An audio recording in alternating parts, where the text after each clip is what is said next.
Авыл жерінде яшәүчеләр үзләрен мал-туардан башка күз алдына да китерми. Хуҗалыкта 10 сыер, 5 тона, 5 үгез бар.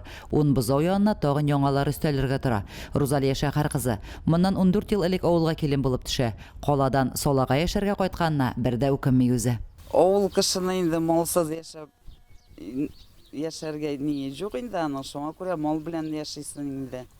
Шулай авыл җирлеге шулай бара инде, мал белән. Малсыз монда авылда делать нечего.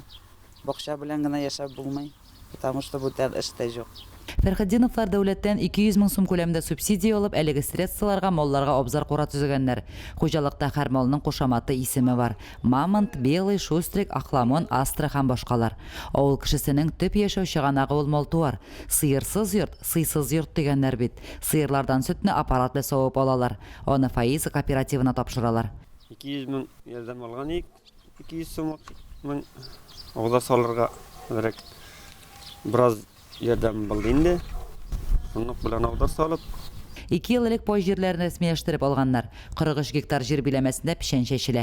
Ләкин бу елны басуга керү печәнлекләрне карап эшкәртү проблемага әйләнгән. Юлны күтәртү сәбәпле Фәрхетдиновлар басуга бара алмый.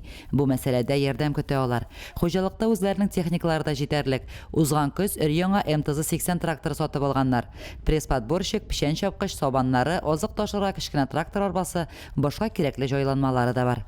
авыл җирендә яшәргә була. Йөрмәсәң, ялкауланмасаң, мал асрап, сөтен сатсаң, итен сатсаң, яшәргә мөмкинлек бар. Гаилә эшнең тәмен белеп яши. Хезмәт төбе хөрмәт дип юкка гына әйтмәгәннәрдер. Авылда эш юк дип зарланып ятмыйча, рәхәтләнеп эшли белгәннәр матур итеп яши дә белә. Теләгән әмәлен тапмый калмый. Лилия Шәймиева, Айрат Фазылов, Мөслим телевидениесе.